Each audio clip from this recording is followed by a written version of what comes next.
चलिए let's study. Last class में हम लोग वन ऑफ द लकीस्ट पढ़े थे ना। बताओ लास्ट क्लास में क्या पढ़े थे, बताओ। वन ऑफ, उसके बाद क्या था, माई फ्रेंड्स, है ना। ये वाला क्या था, वन ऑफ माई फ्रेंड्स। बताओ यहाँ पे क्या लगाओगे, इस की आर। हाँ, going to Patna, going to Patna. बोलो कौन सा सही होगा, इज या क्या लगाओगे, आर। तो आर नहीं लगा सकते, क्या लगाओगे, इज। सुनिए, कीप क्वाइट। नहीं दिख रहा है, कट रहा है वीडियो। अच्छा ठीक है, देखो आप बहुत ऊपर लिखती हैं। एक मिनट, चलिए अभी ठीक आ रहा होगा, कैमरा सेट हो गया, ठीक है। चलिए देखो, कल लास्ट क्लास में यही बताए थे कि यहाँ पे देखो फ्रेंड्स होगा, फ्रेंड का यूज आप नहीं कर सकते। क्यों नहीं कर सकते, क्योंकि बताए थे कि इसका सिलेक्शन करोगे तो हो सकता है, जैसे मैं बोलूँ वन ऑफ माई फ्रेंड्स, इसका मतलब मेरे दोस्तों में से एक की बात कर ले, यानी यहाँ पे इसको प्लुरल रखना पड़ेगा तभी तो सिलेक्ट करोगे। अब यहाँ पे अगर चलो किसी ने लिखा इसको सिंगुलर कर लिया और बताओ ऐसे लिख दिया सिंगुलर, तो क्या बताओ ये सही हो गया, बोलोगे गलत। क्यों, वन ऑफ माई फ्रेंड, इसका मतलब क्या होगा, मेरे दोस्त में एक दोस्त, तो ऐसा तो हो नहीं सकता। समझ पा रहे, क्या सिलेक्शन प्लुरल में से सिंगुलर का करोगे या प्लुरल में से, मानो चलो बहुत सारे हैं उसमें से एक दो का करोगे। समझ पा रही, पर इसीलिए इसको क्या करना पड़ेगा, प्लुरल रखना पड़ेगा। इसीलिए मजबूरी में क्या रखोगे, फ्रेंड्स, और ये हमेशा होगा प्लुरल। लेकिन खुद बताओ, मेन सब्जेक्ट तो ये है, तो इसी के अकॉर्डिंग क्या लगाओगे, वर्ब लगाओगे। ये प्रीपोजिशन क्या है, ऑब्जेक्ट है। कल ये वाला बताया था, है ना, ये वाला हो चुका, ठीक है ना, कोई दिक्कत तो नहीं है। देखो दो केस और बनता है, ठीक है ना। अब देखो क्या है, हम लिखें और लिख लेते हैं ऐसा, अ नंबर ऑफ वाला केस, अ नंबर ऑफ, और मैं लिखता हूँ students, a number of students, और मैं लिखता हूँ दूसरा the number of students, the number of students. अब यहाँ पे एक जगह लिखता हूँ इज और आर, और नीचे में मैं लिखता हूँ इज या आर, ठीक है ना। अब आपको क्या ना, गोइंग या कमिंग हेयर कर लेता हूँ। चलो सेंटेंस को कंप्लीशन दे दिया, coming here, coming here, coming here. खुद बताओ दोनों में कौन सा वर्ब आएगा। देखो कुछ नहीं है, यहाँ से यहाँ चलिए, क्या सेम सेम है कि नहीं, कोई दिक्कत नहीं। फर्क क्या है, दा का और आ का।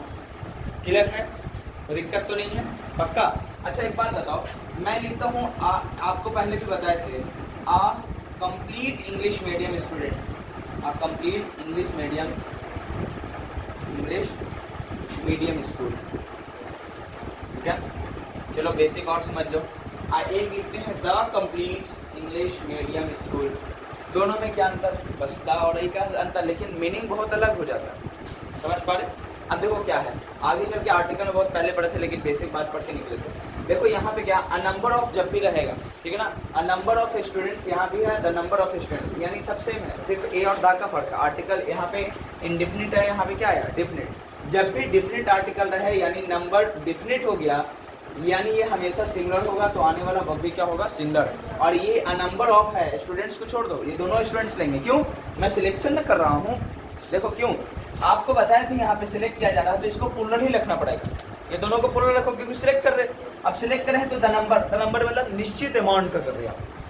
समझ पा रहे कि नहीं। और जब भी निश्चित कोई चीज़ होगा, अनिश्चित की नहीं बात होगी, तो निश्चित है तो ये सिंगुलर मानना पड़ेगा। समझ पा रहे। और यहाँ पे देखो ऑफ प्रीपोजिशन है, तो आप इससे रिलेट करो, पिछला क्लास पढ़ाए थे ऑफ, उसके बाद माई फ्रेंड्स को लिखना पड़ेगा। जो भी आएगा नॉन प्लुरल ही लिखना पड़ेगा, सिंगुलर तो नहीं कर सकते, तो इसको तो सिंगुलर नहीं प्लुरल लेना पड़ेगा, क्योंकि सिलेक्ट कर रहे हैं। लेकिन आ नंबर लिख रहे हो, आ नंबर मतलब क्या है, अनिश्चित की बात करें, क्योंकि आपने डेफिनेट इंडेफिनिट आर्टिकल पढ़ा होगा। डेफिनेट आर्टिकल दा होता है, ए और एन क्या होता है, इंडेफिनिट आर्टिकल। तो इंडेफिनिट मतलब नंबर का क्या कर रहे हो आप, सिलेक्शन ले रहे हो, तो यानी इंडेफिनिट जब है तो आने वाला नॉन वर्ब भी क्या होगा, इंडेफिनिट यानी प्लुरल होगा। इसीलिए अ नंबर ऑफ नहीं दिखे, नॉन उससे छोड़ देना, प्लुरल हमेशा ही दोनों पे रहेगा। क्यों रहेगा, समझ में आया, क्योंकि सिलेक्शन की बात कर रहा है, समझे। लेकिन अ नंबर रहेगा तो हमेशा प्लुरल, और द नंबर रहेगा तो हमेशा सिंगुलर वर्ब का यूज होगा। अब इस पे देखो, इसका मीनिंग क्या होगा, a number of students are coming here, मतलब बहुत सारे छात्रों में से अनिश्चित मतलब निश्चित है, कोई निश्चित कर नहीं पा रहे कितना आ रहे कोई पता नहीं, लेकिन आ रहे। इसका मतलब बहुत सारे छात्र हैं लेकिन निश्चित है, हो सकते हैं 1000 हो, 500 हो, कुछ डिफिनेट है। समझ पा रहे, भले काउंट नहीं कर पाए, लेकिन काउंट करके हम लोग बता सकते हैं कोई निश्चित अमाउंट है उसका।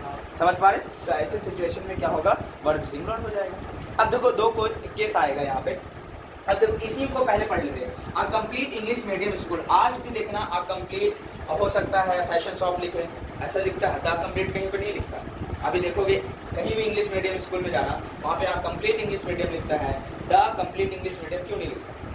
ये भी सोचने की बात है। तो इसी से कॉन्सेप्ट निकलता है। देखो जब भी आ कंप्लीट लिखेंगे और दा लिखेंगे तो दा का मतलब होता है एकदम निश्चित, निश्चित का मतलब समझ हर कुछ इंग्लिश में होगा। तुम जाओगे तो भी इंग्लिश, सब कुछ कल्चर इंग्लिश का रहेगा। इसमें हो सकता है तुम नाम भी हो तो वो लगे नहीं इंग्लिश में बोलिए, हर कुछ इंग्लिश। समझ पा रहे कि नहीं पा रहे?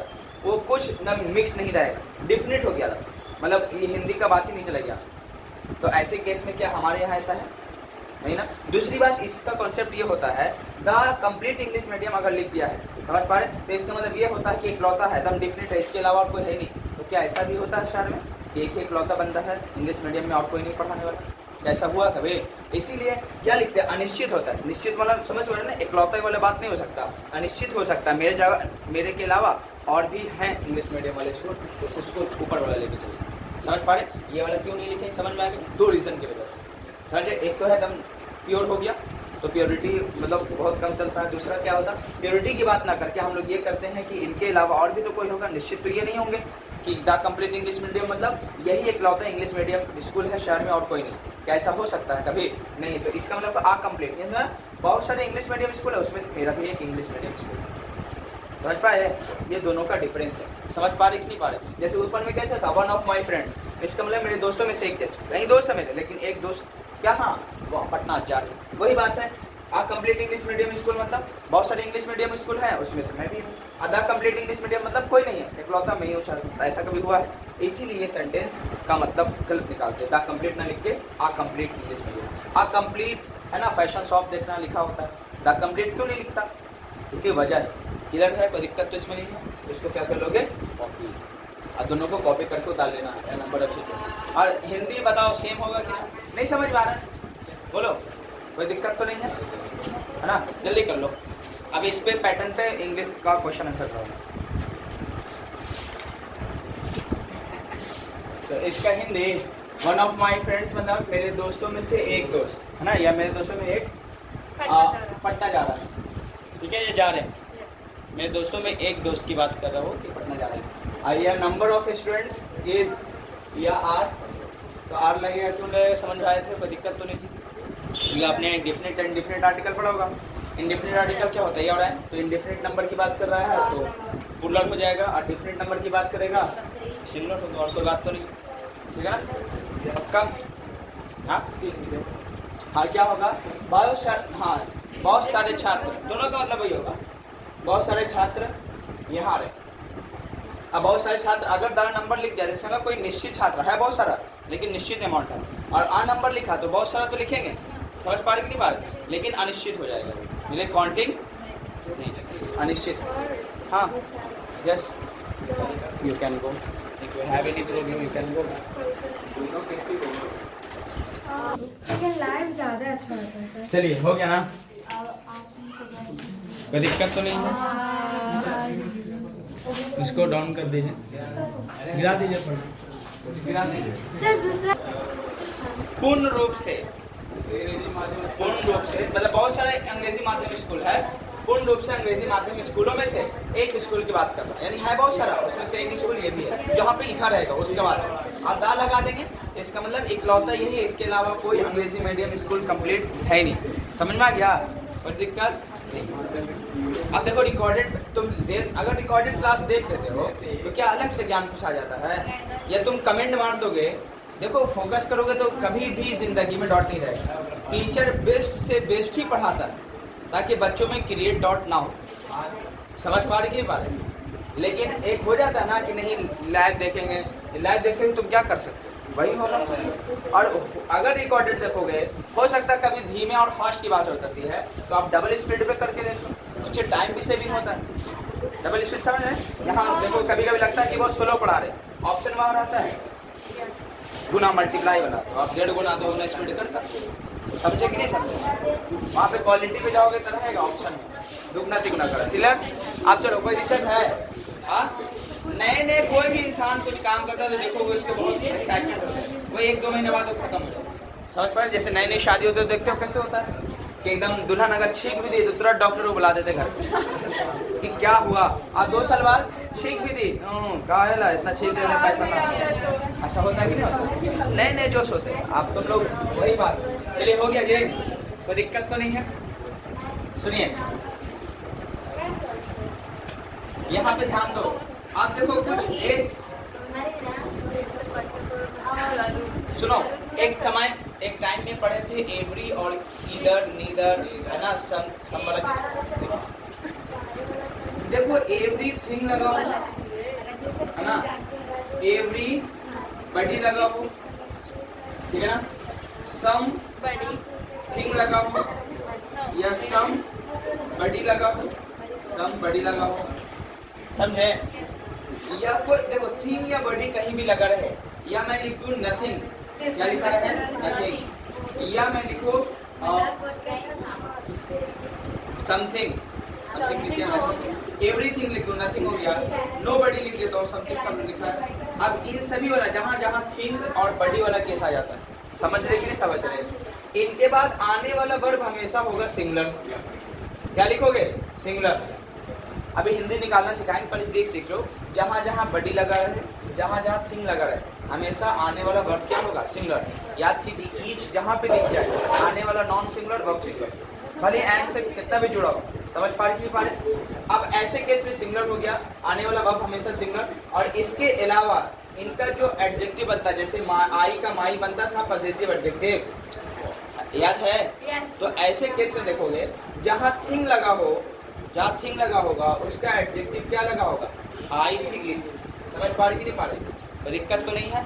और याद रखना है जहाँ बडी लगा हो कोई पर्सन की बात करेगा, समझ पा रही? या एवरीथिंग हो, समझ पा रही कि नहीं पा रही? यानी पर्सन जहाँ दिख रहा है, जैसे मैं लिखूँ एवरीथिंग, है ना, या समथिंग, समवन, ऐसा लिखते कि नहीं लिखते? समवन, नो वन, ऐसा लिखा है ना कभी? तो समझ जाओगे नो वन जैसे लिख दें। तो खुद बताओ ये सब पर्सन की बात कर रहा है कि नहीं कर रहा?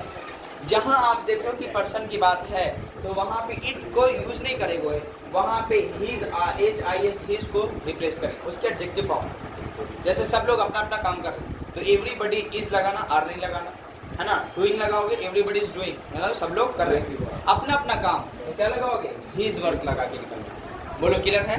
देखो इस पे अगर क्वेश्चन अभी करवाएंगे कि क्वेश्चन किस तरह से हो सकता है, कुछ अलग होता नहीं, यानी दुनिया के कोई कोने में पढ़ोगे तो ऐसे ही बताया जाए, कोई चेंजेस नहीं होने वाला।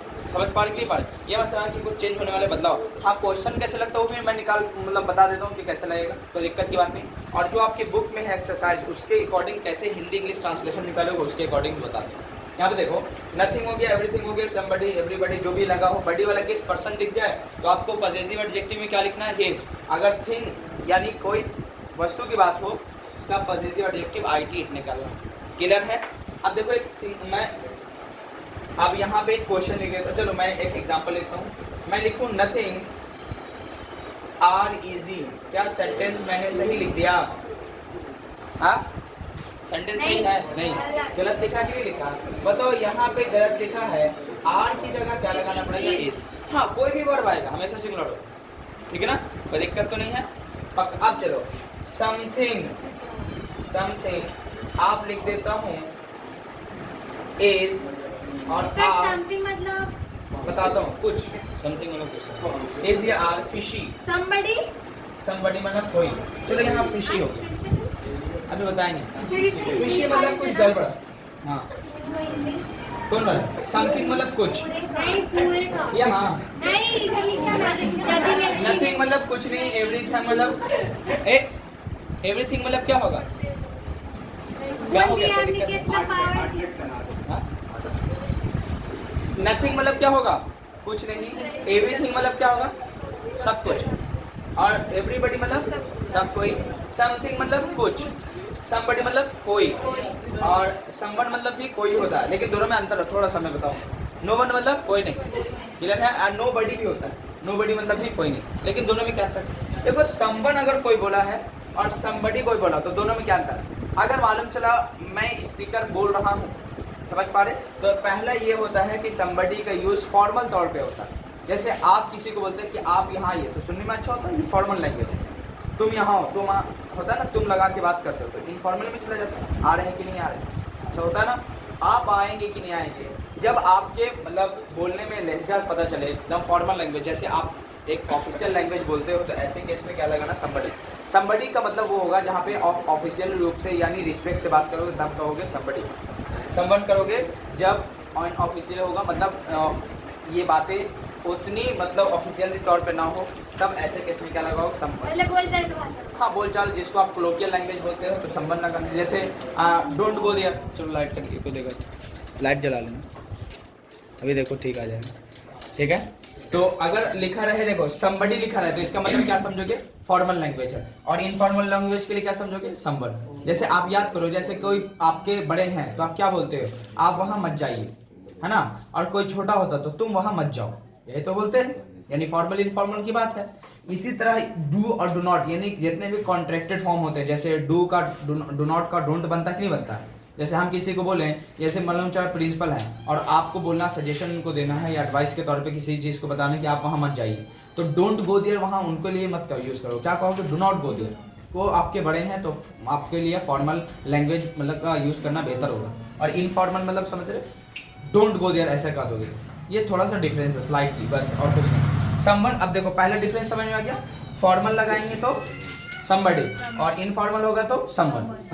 दूसरा क्या होता है, दूसरा पर्पस ये भी होता है कि मालूम चला अभी मैं पढ़ा रहा हूँ तो आप सभी को जो मैं जान रहा हूँ किसका नाम क्या है सब कुछ डिटेल है, तो जब भी मैं बोलूँगा कोई इसको कर सकता है, होता ना, कोई इसे कर सकता है, या कोई भी मुझसे पूछ सकता है ना, कोई भी वहाँ जा सकता है, ऐसे बोलते कि नहीं बोलते। यानी अगर स्पीकर सब कुछ आपके बारे में जानता है, जिससे मतलब लिसनिंग जो मतलब सेकंड पर्सन कर रहा है उसको बारे में सब जान रहा है, जो स्पीकर है, तो ऐसे केस में जिसको पहचानता और कोई उसमें का यानी पहचानने में से किसी एक की बात कर रहा है, तो ऐसे केस में वो somebody लगाए तो बेहतर होगा। ये ग्रामरियन कह रहे हैं, समझ पा रहे कि नहीं। ये जैसे मैं बोलूँ somebody is coming, इसका मतलब क्या होगा, मैं उसको पहचान लूँ, कोई आ रहा है, मैं उसको जानता हूँ लेकिन बता नहीं रहा, समझ पा रहे कि नहीं पा रहे, ऐसे केस में। हाँ, someone is coming, इसका मतलब मैं उसको पहचानता हूँ, जानता नहीं हूँ भाई, बस कोई आ रहा है, समझ पाए, कोई दिक्कत तो नहीं है, है ना, कोई दिक्कत। यानी बड़ी लगा हो तो फॉर्मल होगा। दूसरा क्या होगा, जब स्पीकर पहचानता हो तब उसकी बात करेंगे, फॉर्मल लैंग्वेज। और इनफॉर्मल सब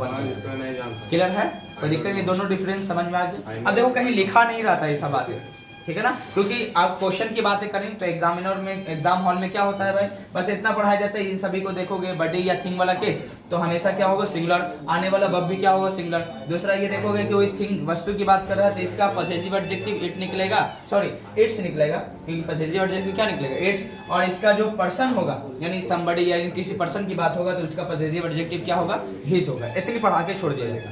लेकिन आप स्पीकिंग करें तो ये भी आप डिफरेंस समझ जाओ, कोई दिक्कत तो नहीं। एवरीबॉडी और somebody में से हाँ थोड़ा सा someone और no one। हाँ वही होगा, जैसे someone बोले तो इसका मतलब क्या समझोगे, somebody वाला केस में समझ पा तो इसमें भी हिज ना लगेगा। हाँ वो लगेगा, हिज ही लगेगा, सब में ना हिज लगेगा जब पर्सन की बात आएगा। तो अभी मैं क्वेश्चन ही करा देता हूँ, आपका डॉट क्लियर हो एक जाएगा। मिनट रुकिए ना, पहले लिख दीजिए, कोई दिक्कत है, पहले हिंदी बताइए। अब देखो, हाँ बता तो दिया, नो वन मतलब कोई नहीं। नहीं, शुरू से बताइए, शुरू लिखने। चलिए हो गया। नथिंग मतलब कुछ नहीं। एवरीथिंग मतलब सब कुछ। रुकिए ना सर, दोबारा बताएंगे नहीं, लिख रहे हो तो ठीक है, नहीं लिख रहे हो तो कोई बात नहीं। एवरीबॉडी मतलब कोई।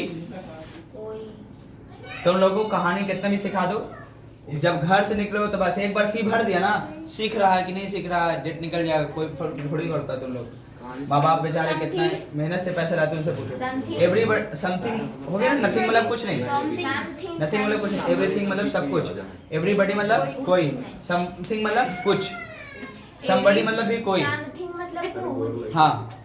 और एवरीबॉडी मतलब अभी बताएं तो कोई तो गौर से नहीं सुन रहा आप, कोई तो यहाँ somebody पहुंचा हुआ, अब कोई यहाँ एवरीबॉडी पे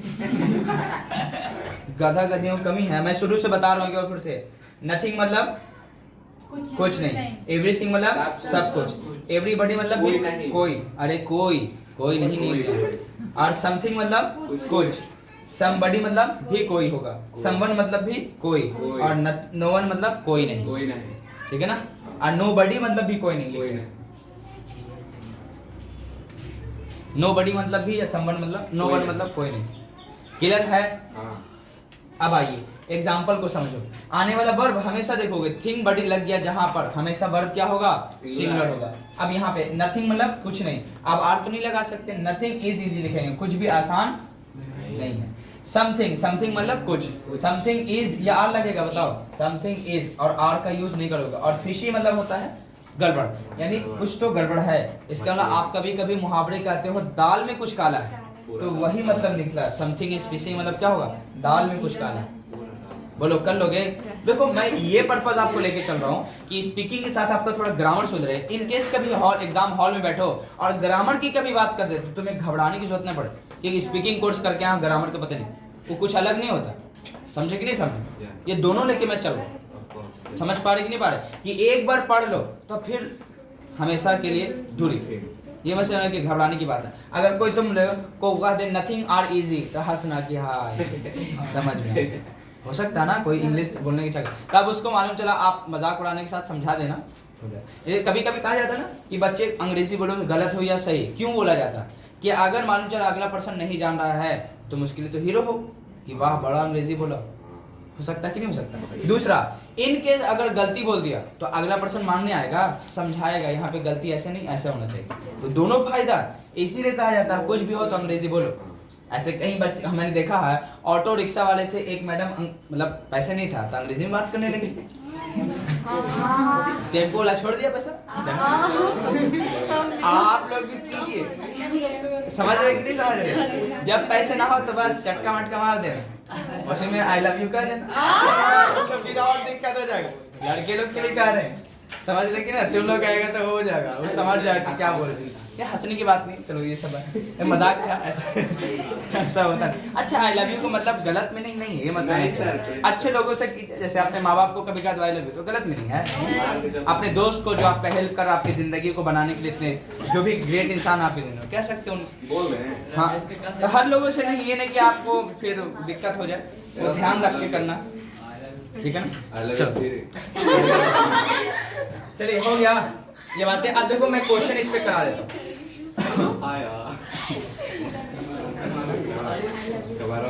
चलिए ए क्वेश्चन देखो, a hello a number of students, फिर लिखता हूँ फिल इन द ब्लैंक्स, फिर लिखता हूँ डन इट, और मैं ऑप्शन में लेता हूँ। देखो मैं लिखता हूँ हैज, बी ऑप्शन में लिखता हूँ हैव, सी ऑप्शन में लिखता हूँ इज, डी ऑप्शन में लिखता हूँ आर, और आगे कुछ भी समझ लो, कोई ऑप्शन और ले सकते हो आप, आपकी मर्जी, लेकिन इसी में से कोई होगा बताओ। बोलो अ नंबर ऑफ स्टूडेंट, ऊपर देख लो, a number of student, a number of student plural verb, plural verb. Are is, are देखो इज नहीं हो सकता, सिंगुलर हटाओ तो पहले, जो आपकी जिंदगी में तकलीफ दे रहा है उसको हटाओ, समझ में आ गया? कोई दिक्कत? अब देखो आर भी नहीं हो सकता है, वो ये डन है ना, verb third form self perfect ना बनाओगे। पहला बोलो, समझ में आ गया? कुछ थोड़ा सा चेंजेस करें, पक्का? अब देखो इसमें अब ए को हटा देते हैं, यहाँ पे थोड़ा सा चेंजेस, बस आज अब ये ऑप्शन सब खत्म, अब ये ऑप्शन सही हो जाएगा, समझे? कोई दिक्कत तो नहीं है? जल्दी से दोनों क्वेश्चन उतार लीजिए, और ये स्टार लगा लो, बोर्ड का बहुत फेमस क्वेश्चन, हर एक साल के बाद कहीं ना कहीं दिख जाता है, समझ में आ रहा है? तो अब घबराने की जरूरत तो नहीं है, बस तो एक बार कोर्स ज्वाइन करने के बाद सब खत्म, टेंशन टाटा भाई, ठीक है? तो ये दो क्वेश्चन बनाए मैंने, सिर्फ ए और 10 है, और इसी पैटर्न को देख के जल्दी करो। कभी भी कोई चीज शुरू करो तो हमेशा एंड करना उसको। मैं कई बच्चों को देखता हूँ 20 से बस रास्ते बदल जाते हैं, समझे? कल से नया बैच स्टार्ट हो रहा है, फिर से टेंस चलेगा नहीं वो शुरू से वो जो आपका बेसिक होगा, यूज ऑफ टू बी वाला केस, यूज ऑफ एडवांस होगा, बेसिक पहले पढ़ाएंगे इसमें, समझ पा रही बात? फिर आप लोग का उसी बच्चे जो नए नए हैं उनको मर्ज करने के बाद उनको बेसिक पहले देंगे, फिर एडवांस लेजे पे ले आएंगे, समझे कि नहीं समझे? वो डायरेक्ट केस वाला उसका अलग बैच नहीं, हाँ 2 बैच रहेगा, 4 to 5, 5 to 6 वाला 2 बैच हो जाएगा, यानी 5 पढ़ने के बाद एक बार फिर से बैच चलेगा। आप तो मतलब जो पहले से कर रहा है हाँ वो रहेगा, कंटिन्यूअस रहेगा, उसमें कोई चेंजेस नहीं। और जो 25 में आएंगे तो फिर उनका जो नया चैप्टर है उनसे स्टार्ट हो जाएगा। समझे कि नहीं समझे? इसका कवर हो जाएगा। हाँ फिर 5 to 6 हो जाएगा। ठीक है, हो गया। अब इस पे क्वेश्चन करवा देता हूँ, ये वाला दोनों पे। हाँ हिंदी निकालने आ गया ना? Yes. हिंदी इंग्लिश कैसे होगा आप देखो। इस पे बहुत सारे, मैं जब बहुत सारे टॉपिक करवाऊंगा ना, नॉन स्टॉप देखोगे कहानी चलेगा तो बहुत सारे क्वेश्चन मतलब सेंटेंस इस पे आएगा। ठीक है, चलो बेसिक करवा दिया। अच्छा, अब इसका बहुत सारे विद्यार्थी अपना काम नहीं, द नंबर ऑफ स्टूडेंट्स ये हो जाएगा हैज डन इट। इसका मतलब इट का मतलब कोई काम है, इसे कर चुके हैं बहुत सारे विद्यार्थी ने, यानी किया तो बहुत सारा है। निश्चित अमाउंट के बता रहा हूं, 1000 2000 500 निश्चित बता रहा हूँ। बहुत सारे विद्यार्थी अपना काम कर चुके अपना काम नहीं है, डन इट मतलब इसे किए हैं। मालूम चला कोई कोर्स है डीसीए वो कंप्यूटर का, जावा बहुत सारा है, तो ऐसे केस में हो सकता है उसने बोले कि बहुत सारे छात्र ने इसको किया। मालूम चला आप काउंसलर सामने में आपका प्रोग्राम है, तो क्या कहो बहुत सारे छात्रों ने इसको किया, तो आप क्या कहो द नंबर ऑफ स्टूडेंट्स, क्योंकि निश्चित अमाउंट तो आपके पास होगा कि 1000 2000 एक डेटा बता सकते हैं। अगर सर बोले कि 5 स्टूडेंट्स इस काम को कर चुके हैं तो 5 स्टूडेंट्स वहाँ पे लगा लेना। हाँ तो 5 स्टूडेंट्स होगा या तो प्लूरल हो जाएगा। फिर जब नंबर आपने दिखा दिया प्लूरल है तो नॉन प्लूरल लेके वर्ब प्लूरल ले लेना पड़ेगा। बोलिए कोई डाउट है? पक्का? इसका हिंदी समझ में नहीं। अरे बाबा, a number of students का नहीं, मतलब उसका नहीं, तो नीचे द नंबर ऑफ स्टूडेंट्स, इसका मतलब बहुत सारे छात्र, लेकिन बहुत सारे छात्र हैं, लेकिन निश्चित बात कर रहा हूँ। हाँ। कितने भी होंगे लेकिन निश्चित 1000 2000 4000 निश्चित होंगे। अब बताओ ये जब निश्चित होगा तो निश्चित क्वांटिटी बताओ, उससे भी पहले बताए थे फिक्स क्वांटिटी, निश्चित क्वांटिटी। 1 मिनट जैसे मालूम चलो 50 रुपीज 30 रुपीज ऐसा बताया 10 किलोमीटर, तो सिंगुलर बताए थे ना वर्ब, ये तो सिंगुलर आ गया। डन इट, जैसे मालूम चला आपके यहाँ आप प्रोग्रामर हैं, मालूम चला एक इंस्टीट्यूट चलाते हैं सिर्फ कंप्यूटर के कोर्स के लिए, तो वहाँ डीसीए एडीसीए टैली 3DP बहुत सारा कोर्स चला रहे हैं, ठीक है। आपने कहा कि बहुत सारे छात्रों ने इसे किया, हाँ इसे का मतलब एडीसीए को आप दिखा रहे कि इसे किया, ऐसे पॉइंट आउट करते ना इसे किया, तो ऐसे केस में वहाँ पे इट से रिप्लेस करना पड़ेगा। समझ में आया? कोई दिक्कत तो नहीं है? अगर इट ना लिखोगे तो वहाँ पे नाम लिख देना वहाँ पे। जैसे मालूम चला बहुत सारे छात्रों ने इस कोर्स को किया है तो डन दिस कोर्स हो जाएगा। समझ में आया? ये डीसीए क्या है, डन डीसीए एडीसीए जो भी होगा वहाँ पे। समझ पा रहे? कोई दिक्कत? तो इट इसी को रिप्लेसमेंट करता है। क्लियर है? हाँ कोई दिक्कत? चलो अब आओ, अब आते हैं नथिंग वाला केस में ले लेते हैं, इसका एग्जांपल अब करवा देते हैं। ठीक है, यहाँ पे ध्यान दो।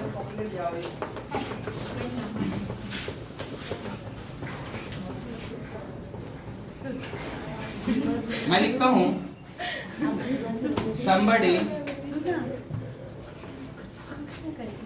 is, या आर लगा लो वहां पे, abusing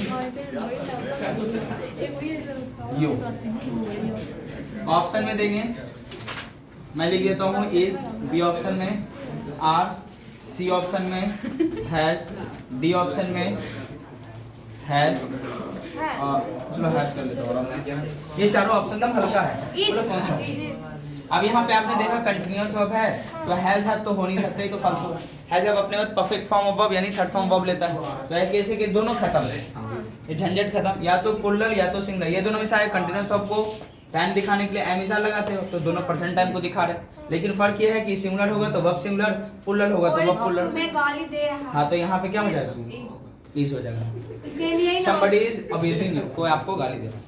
अब बताओ इसका मतलब कोई तो है पहचान का, लेकिन आप बता नहीं रहे। और यहाँ पे फॉर्मल लैंग्वेज यूज हुआ है, बताए थे इससे पहले। अगर यहाँ पे someone होता तो भी हिंदी क्या होता? सेम होता, लेकिन मीनिंग थोड़ा सा स्लाइटली डिफरेंस होता। क्लियर? कोई दिक्कत? जल्दी से इसको कॉपी कर लीजिए। एक और क्वेश्चन मैं इस पे प्रोनाउन के केस पे ले लेता हूँ, सॉरी पॉसेसिव एडजेक्टिव के केस पे लेता हूँ। somebody is doing fill in the blanks, और मैंने लिखा है वर्क। क्या लिखा है? वर्क। चलिए वीडियो पे तो आ रहा होगा पूरा, कट रहा नहीं ना? आ रहा ना? अब कटेगा। अब कटेगा नहीं आ रहा है। आप कटेंगे, आप कटेंगे। छोड़ो ना, मुझे कटने से कोई फर्क नहीं, आपका कंटेंट नहीं कटना चाहिए। अच्छा चलिए यहाँ पे मैं लिख देता हूँ पहला ऑप्शन देखो हर, बी ऑप्शन में मैं लिखता हूँ हिज, सी ऑप्शन में लिखता हूँ देयर, और डी ऑप्शन में मैं लिखता हूँ इट्स। बोलो कौन सा ऑप्शन सही है? Second number. समझ में आ गया? पक्का? तो क्या लगाओगे? हिज लगाओगे। चलिए जल्दी कीजिए। अच्छा ऐसा क्यों होता है कि हर का यूज नहीं कर रहा? ऐसा क्यों हो रहा कि देयर का यूज नहीं कर रहा? ऐसा क्यों हो रहा कि इट्स नहीं लगा रहा? चलो ये भी कदम कहानी कर लेते हो, पहले कॉपी कर लीजिए। कर लिए। कर लिए तो बताया जाए। रुकिए ना सर। अच्छा फास्ट लग रहा है।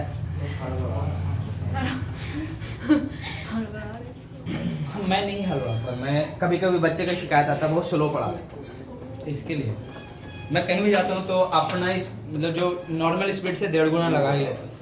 कहानी बताएं तो भी थोड़ा 1.5 गुना स्पीड कर लेता हूँ, समझे? सर हाँ घेरवा ये जो लगाए हमारे में भी। कौन घेरा?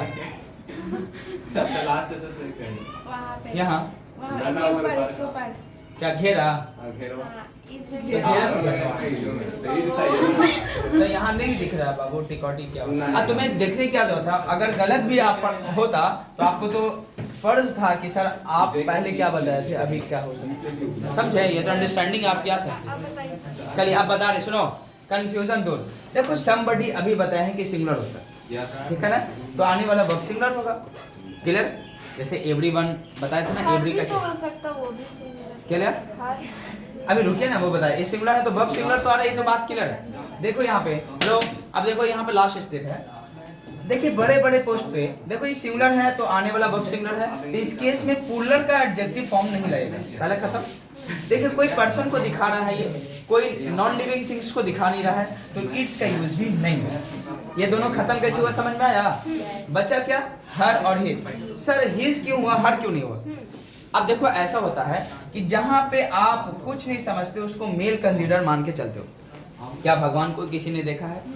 नहीं, तो उसको क्या बोलते? तू भगवान दे, ऐसा होता? तू भगवान दे या भगवान तू दे, ऐसा होता है कि नहीं? आप दीजिए भगवान, अरे होता है ना? नहीं रिस्पेक्ट से बात करो, ये रिस्पेक्ट से बात करो तो बहुत लोग हैं तू भगवान देगा, भगवान तू देगा, ऐसा बोलते हैं कि नहीं? और जो तुम कुछ मांग रहे ऐसा होता है कि नहीं होता है ना? तो भगवान तू देगा है ना, या तुम दो या आप दीजिए भगवान, ऐसा हो सकता है। कई सेंटेंस बोल सकते हैं, ये ऐसा नहीं कि मैं सेंटेंस बोल रहा हूँ, ये अकॉर्डिंग टू पर्सन बोल रहा हूँ, कई सेंटेंस ऐसे सुनने को मिलता है, ऐसा कि नहीं? भगवान बैठा आते हैं। वो बात अलग है। अब देखिए somebody is doing, आपने देखो हर नहीं लिखा, हिज क्यों लिखा? यहाँ पे जितने भी आप देखोगे कंसीडर बड़े पोस्ट पे क्या माना जाता है? बड़े पोस्ट तो आप देखोगे 99% 90% मेल होते हैं। क्यों? देखो क्यों? ऑटोमेटिक आप सोसाइटी में घूम लो, आप दुकान में चले जाओ, आपको ज्यादातर मेल पर्सन मिलेंगे कि फीमेल? मेल पर्सन काम करते मिलेंगे। आप बड़े बड़े पोस्ट MP MLA या हो सकता है गवर्नमेंट सेक्टर में कभी चले जाओ, जॉब के सेक्टर में चले जाओ, क्या ज्यादातर मेल पर्सन मिलेंगे कि फीमेल? अब स्कूल का चर्चा कर लो, ज्यादातर प्रिंसिपल मेल मिलते हैं कि फीमेल? मेल। इसीलिए ऐसे केस में जब मतलब पर्सन को लेना होता है तो जिनकी संख्या ज्यादा होगी उनको अकॉर्डिंग चला गया, इसीलिए हिज लगाया गया, हर का यूज नहीं किया। बोलो समझ में आ गया? इसीलिए और कोई बात नहीं है। यानी जब जेंडर क्लियर ना हो और लगे कि मतलब जनसंख्या जिसका होगा ज्यादा उसके अकॉर्डिंग तो मेल मान के क्लियर है। और कोई डाउट इसमें नहीं ना? समझ में आ गया बाबू? पक्का है? आगे पढ़ा जाए, क्वेश्चन कैसे होता समझ में आया? आगे बताया जाना। चलिए आपको समझ में आ रहा है? इसको हटा दूं ना, अब नए टॉपिक की शुरुआत की जाए। कल चलो ठीक है। स्टोरी कहानी सुनाइए। हाँ सर। कहानी के पीछे तो ये नहीं अच्छा लगता है, अच्छा लगता है। कहानी अच्छा लगता है? हाँ खुद से बनाता है। खुद से बनाते हैं, सोचते हैं। चलिए बोलिए सर। किस टाइप का कहानी सुनाना? जैसन मानता हंसने वाला? हाँ। चलो हंसने वाला हो जाता है। हाँ हंसने वाला कहानी, इसमें हंस के और मुस्कुरा के जाओ। चलो चलिए रोने वाला कहानी। नहीं हंसने वाला, कल रोने वाला। चलो कल रोने वाला बीच में, तो हंसने वाली कहानी क्या? तो कहानी सुनने से ना दिमाग का मतलब बत्ती जलता है कि कैसे देखो कहानी क्या है, कुछ नहीं। सुनिए, एक गरीब मतलब बिजनेसमैन था, वो छोटे मोटे बिजनेस करता था। तो वो कौन से बिजनेस करता था? कुछ नहीं। जब गर्मी का टाइम आता था ना तो पंखे बना के बेचता था, समझ पाए? हैंड फैन जो पहले भी चलता था, अभी देखो अभी भी जमाने में लाइन कट जाता है तो आप कॉपी इस्तेमाल कर। हाथ पंखा चलता है कि नहीं चलता। हाँ। और कई सिचुएशन में जब उसका सुनो, जब उसका मौसम चेंज होता था तो अपना वो भी काम बदल देता था, फिर छाता वाला काम करता था, यानी बरसात में आए तो समझ पा रहे, कोई दिक्कत तो नहीं। इस तरह से आपने मतलब बिजनेस को अकॉर्डिंग टू टाइम, है ना, वह चेंज करता था, वह बदलते रहता था, कोई दिक्कत तो नहीं है। तो ऐसे केस में आप देखो क्या किया, अब उसने सोचा, सुनो, अब उसने क्या सोचा कि मेरा अगर पंखा राजा साहब खरीद लें तो बहुत अच्छा होगा, क्योंकि राजा साहब ने इनाम रखा था कुछ ऐसे पंखे लाओ जो एक बार मैं खरीदूं पूरी जिंदगी चले। तो सब लोग डिजाइन बनाते थे, सब लोग ले जाते थे, जिंदगी चलने वाला थोड़ी, कभी ना कभी खराब हो जाए, और उनका पनिशमेंट बहुत हाई था, एक बार खराब अगर हो जाए तो सोच लो तुमको खराब कर दे, समझ रहे हैं ना, पहले के जमाने राजा लोग। तो अब ये दिमाग लगाता बैठा बैठा कैसे डिजाइन का पंखा बनाऊं, मैं तो हैंडमेड बनाता हूं, कैसे होगा।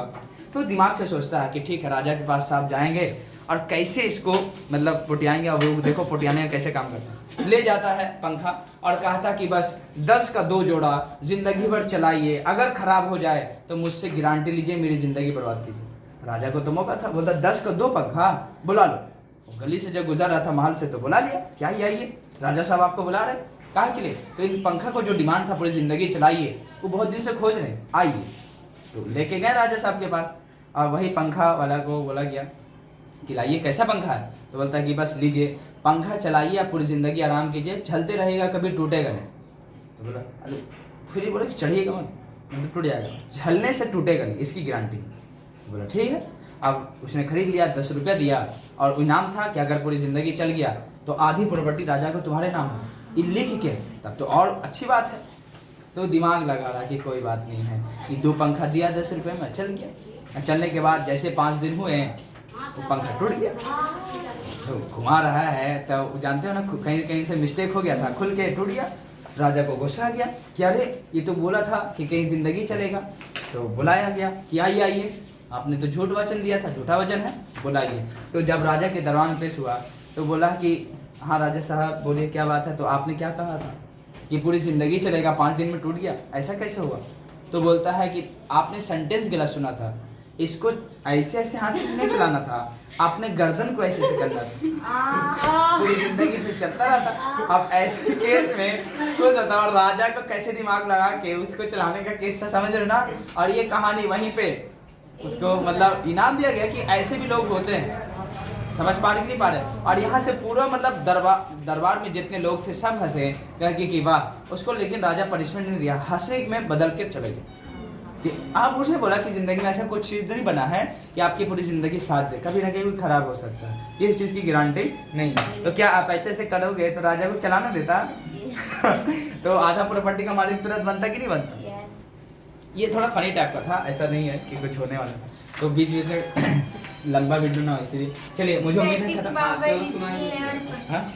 सी यू वंस अगेन, है ना, कोई दिक्कत तो नहीं है। चलो फिर कल